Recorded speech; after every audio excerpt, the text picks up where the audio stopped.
All right, guys, I'm going to try this new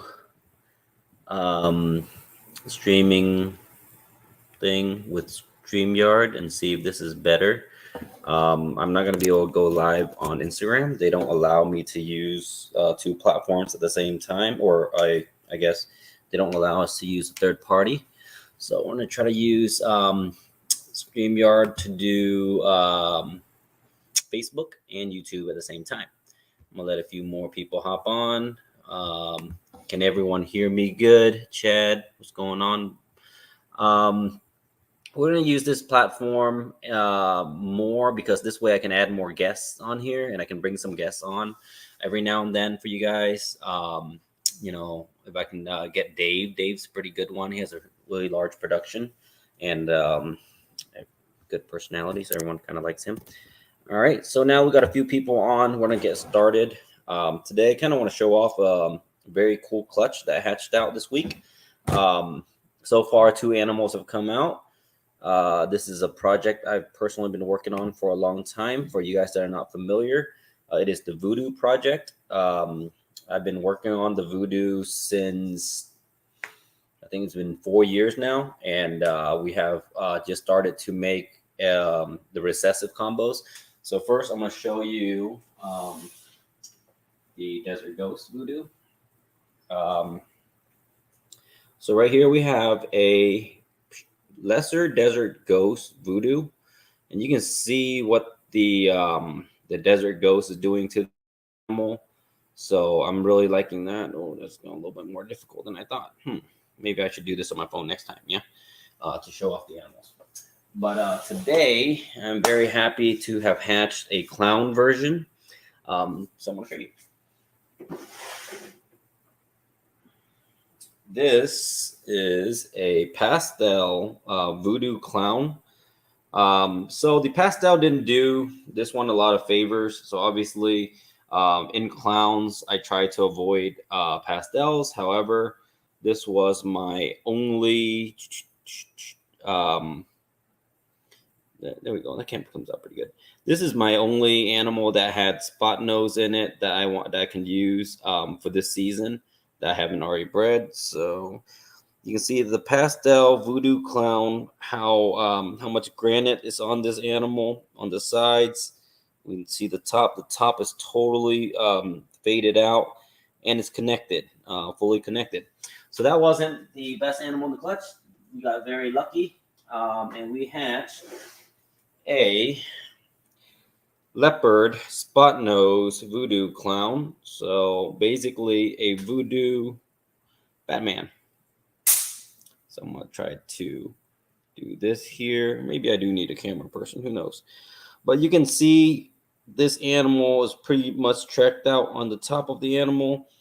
It is fairly uniform going on the dorsal on the top, and on the sides here you still have the Batman patterns, and it has a very Batman-ish head. So this animal here gives me a lot of hope down the road for this project. For any of you that are invested into the Vudoo project, we'll be releasing some more animals this year. I have 4 more babies in the egg. I know there's 3 of them that are not clowns. They are spot nose, Voodoo animals, and stuff like that. Let me show you one more animal that I'm really liking. This is a hat, but I really like her. This is not a stranger. For those of you that follow the Stranger Project, this is not a stranger. This is a pastel lesser Vudoo leopard het clown. So you can see how busy it is, how much that pattern is broken up. Lesser leopard together, pastel lesser leopard is usually a fully dorsal animal, and usually has dorsal on the pattern striping on the sides also. The Vudoo took that away and allowed us to get all this crazy busy pattern on it. Looks like some words coming out on the sides. Really cool. So that's probably one of my favorite projects currently. And we got very lucky to produce a Vudoo Clown. So That took all of 5 minutes. These streams are not taking as long as I thought. I thought I'd, spend 15, 20 minutes showing off like 3 animals. And somehow that's not happening. Oh, I'm going to show off one more animal, guys. This animal I didn't produce. My buddy Cody over in Texas, I actually had to spend a lot of time convincing him to sell me this animal. So here's one thing about buying into these projects, these higher end projects. I'm going to turn this down so the light's not glaring right at you guys. Anytime you have a project you're chasing, so I'm chasing this project, right? So you contact the guys that are producing it, and then you kind of have to not trick them, but you kind of have to sweet talking into selling you the snake. I actually spent all day in Arlington talking to Cody to try to get him to sell me this snake and try to take my money, like talk him into taking my money.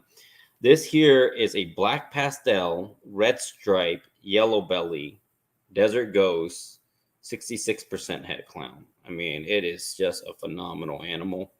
Cody did an amazing job.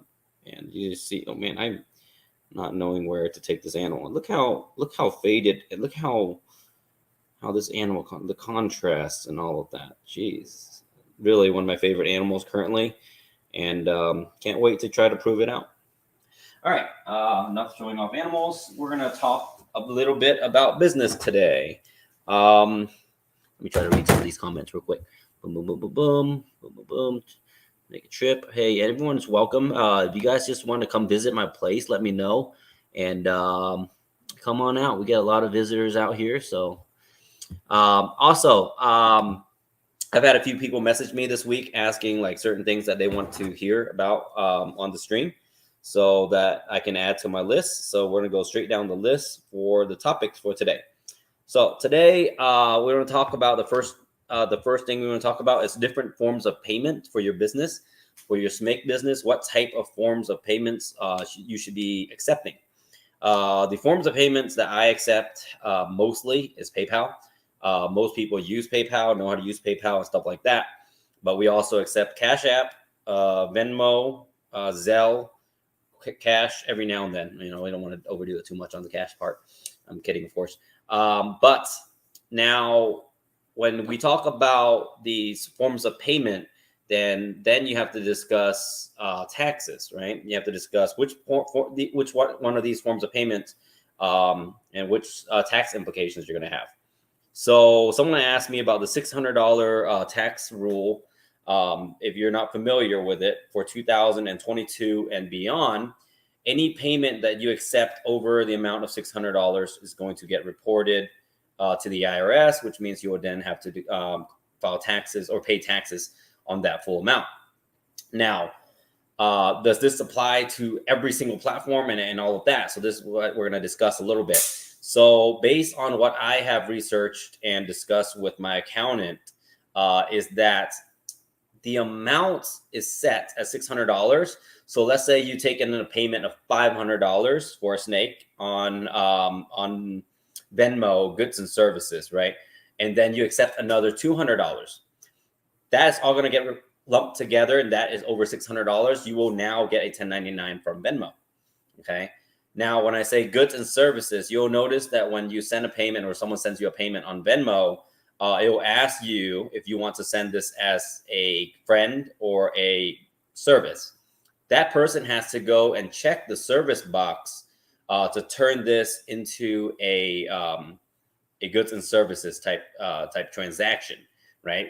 And the advantage that they have as a customer is now this purchase is now covered under Venmo or PayPal or whatever, their customer protection plan. So basically they can file it if you don't send the goods or the snake in this situation. Now, if you look this up on YouTube, a lot of people will say there are ways to go around this. Now you'll understand that this is tax evasion. So Bob is not suggesting this to you. However, let's say you are sending money to a friend, to pay for lunch or something like that. How can you avoid paying taxes? You shouldn't be taxed for paying your friend back for lunch and stuff like that. And eventually throughout the year, it's going to accumulate over $600. So one way to avoid having to pay taxes to your buddies and stuff like that when you're doing, you're sending your friends money is to send it as friends and family. All transaction, according to my accountant and what I found on the internet on YouTube, is any transaction under friends and family that's with PayPal, and in Venmo will be under, I think, just regular payment that's that you didn't click the purchase for. And then I believe all of Cash App is friends and family. So any payment as friends and family will not get reported to the IRS. So you'll kind of just slide under the radar that way. Bob is not suggesting you do this for your sales. However, anything that's friends and family does not get reported through the IRS. Now, anything that's goods and services through your business PayPal will get reported. You will get a 1099 at the end of the year. You will then have to pay taxes on that amount, right? That will get tacked onto your other income, and then they'll break it down to what bracket you're in. So now if you're a full-time snake breeder, what do you do with that information? You do what you will with it. Now, when you pay your taxes on online sales, you have to understand when you talk to your accountant, if you have an accountant, or if you file this yourself, your online sales just get included. You just literally, they're going to give you a tiny miscellaneous 1099, and you're going to add that to your Square, because Square is going to send you one. And then if you use PayPal credit or whatever checkout system you use file all those together, and then you file your deductions afterwards. We're going to talk about deductions next week, because that's kind of a really long topic for all of your deductions, what qualify for deductions, and what purchase you need to make at the end of the year that will qualify into your deductions, where you basically get a discount off of your purchase. Basically, like towards the end of the year, you make a $10,000 purchase for like a generator or something like that. That becomes deductible, and then you basically get your discount that way, because let's say that's a $10,000 purchase, you're in the 30% tax bracket, stuff like that. But we'll discuss that next week, because that's a little more long-winded. Okay, now, so we've already discussed our forms of payments and your $600 taxes. I had a question today about my business licensing. So we're going to talk about a little bit about licensing and what licensing you need to run a reptile business. Okay, now this is going to vary from state to state. A lot of you guys are in Florida. I can see at least 5 of you are from Florida, that are on here. So if you are in Florida, you do need to get a license through FWC. For those of you that are in Georgia with me, you will need a pet dealer's license with the Department of Agriculture. For any of those, if you need the link, you just message me and I will send it to you. If you're if you're a Georgia breeder and you sell in Florida, let's say you go down there and you do the Daytona show or something like that, you will then need an out-of-state license through FWC. Also, the pet dealer's license for Georgia is pretty simple. We get an annual inspection. This is the same for Florida. Most states are like this. You'll have an annual inspection one time, and then they are actually allowed to inspect you at any point during the year. You'll basically sign that over. I've had 2 random inspections before. The random inspections, usually, one of my random inspections, the guy came here to inspect, and he actually told me someone reported me for mistreating animals. It was one of the local pet stores or something like that. So they just came in, do the same inspection as they always do. They look at it and they go, usually these guys don't really know much about reptiles, and then they see this facility and they're like, oh crap, they were expecting a bunch of fish tanks and stuff like that. But so they do your inspection, you get your license, your permit. Now this is your pet dealer's permit.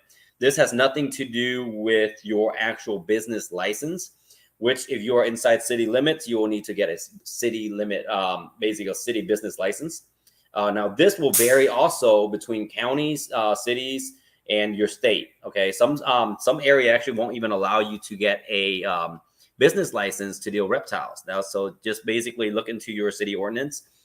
And then now, if you're in Georgia, there are certain counties that don't allow reptile breeders. So please look into that before you file, because then now they know where you are.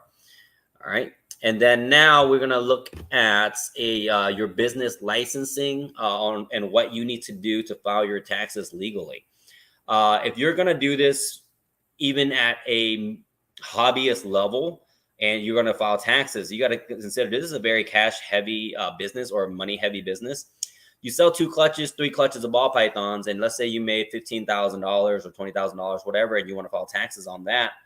And because you think next year you're going to do more and more and more, and then you have all these deductions from racks and stuff like that. If you want to file taxes on your gains, basically what you've made in this business, you will need to apply for a tax ID number. I will send the link for that for anyone that is interested or just don't know. You just go apply for a tax ID number. Using that tax ID number, you will attach that tax ID number to your Square checkout system or PayPal or something like that. So then, do you need an LLC? Okay, so this is a question we get a lot, is like, do you need an LLC, limited liability, for your business? Okay, now, and the purpose of an LLC is to detach you from the business, right? So in my opinion, the reptile business, there's not a necessity for an LLC, because the odds of you getting sued by somebody in the reptile business is pretty slim.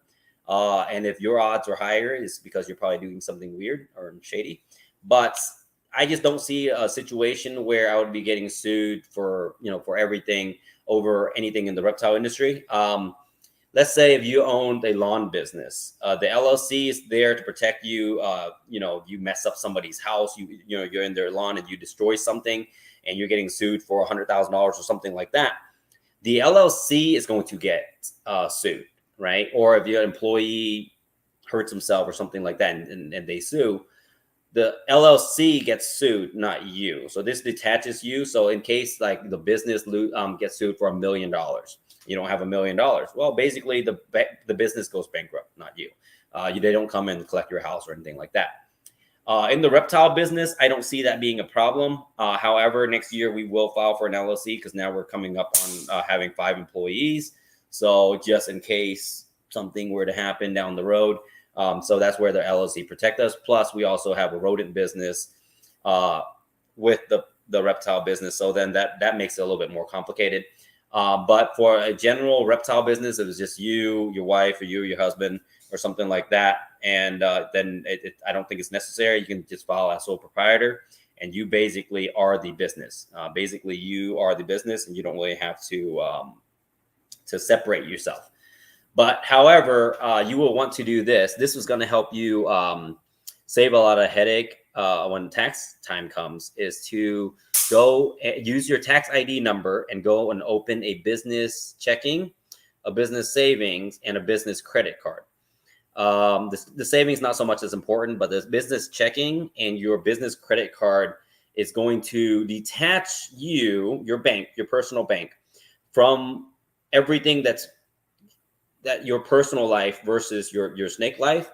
And the reason this is important is that, so basically at the end of the month, you can print out your statement and be like, okay, all of these were snake related expenses, and that all becomes deductible, right? So if you bought a rack, why would you spend $2,500 from your checking account on a rack when you can call in and boom, pay it off with your business credit card? Boom, you automatically get 1 to 3% cash back, depending on what credit card you have.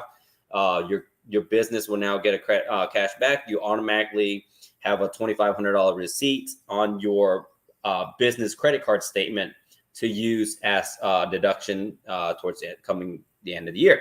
So you can just print all those documents out instead of later on scrambling, going through your personal credit card and going, well, this wasn't snake related, or whatever, right? And so when you go vend a show and vendor comes, Mickey comes up and asks you for payment, you can pay him with your credit card, debit card, whatever, and the receipt will show up. It will automatically show up onto your business bank statement as show me reptile shows or something like that.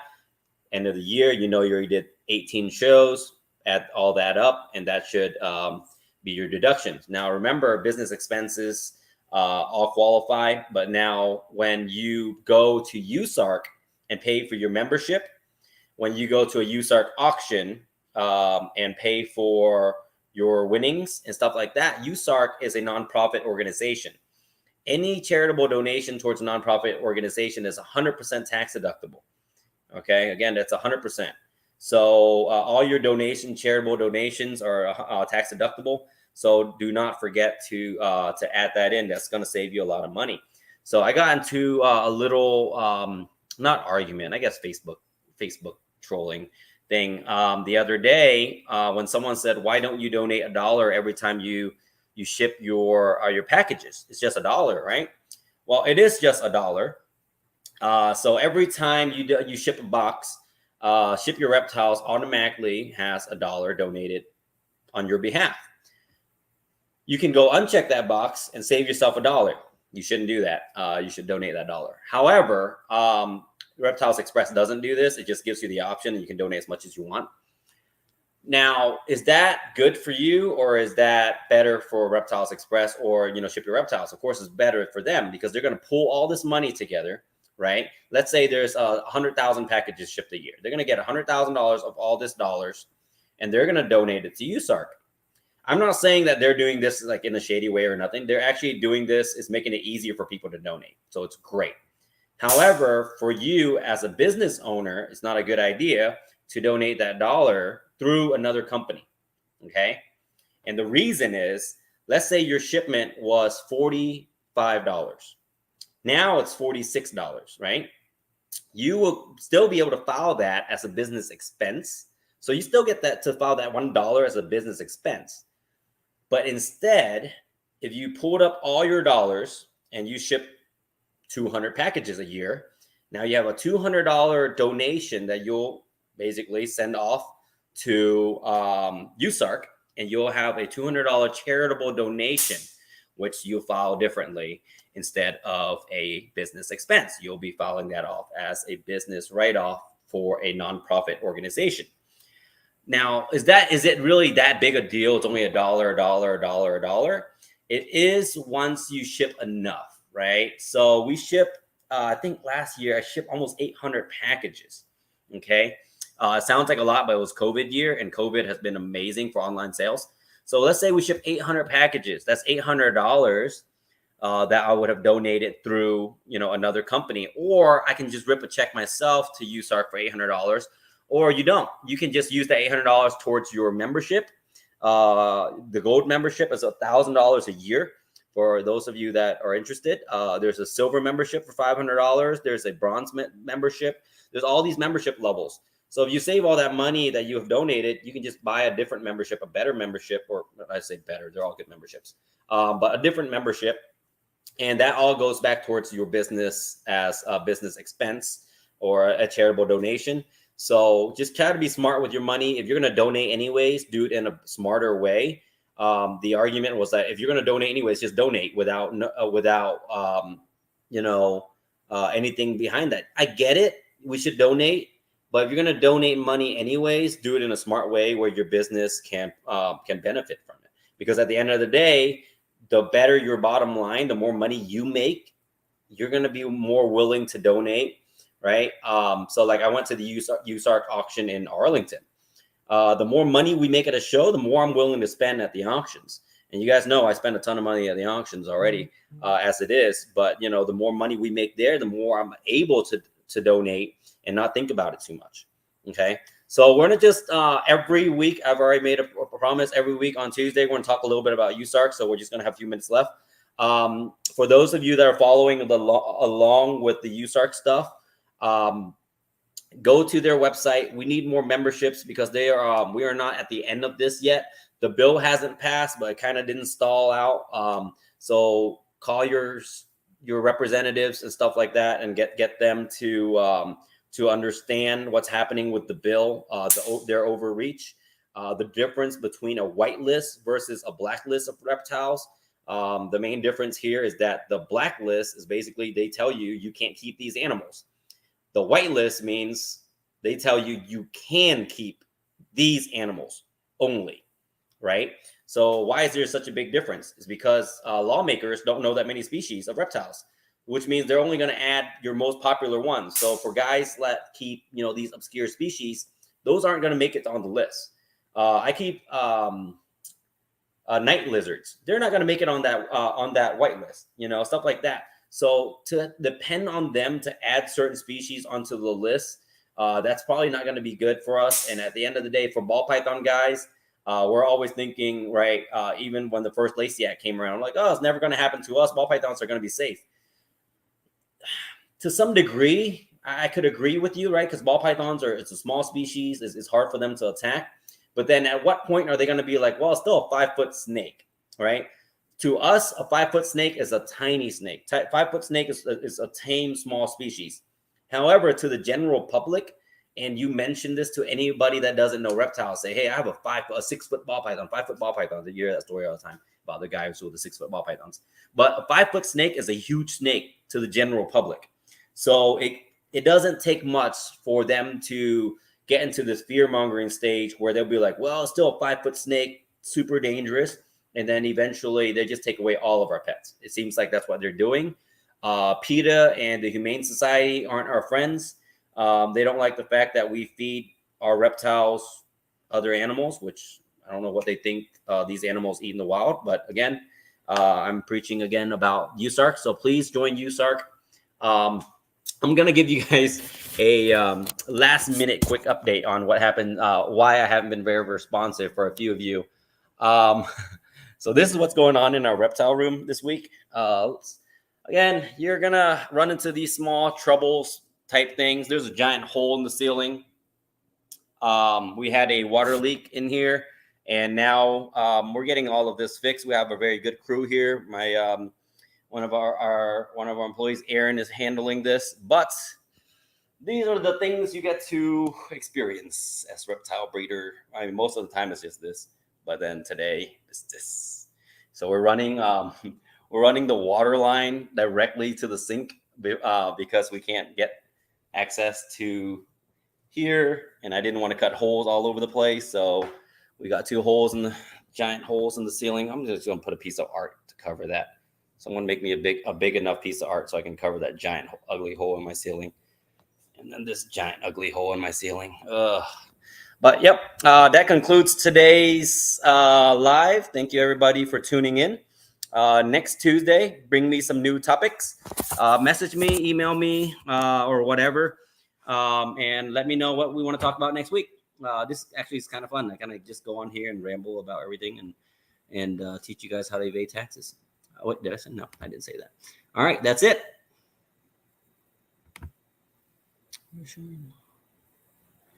How do I save this? There's like, it'll be a saving option, right? No. Okay. Oh, end broadcast. There you go. Boom.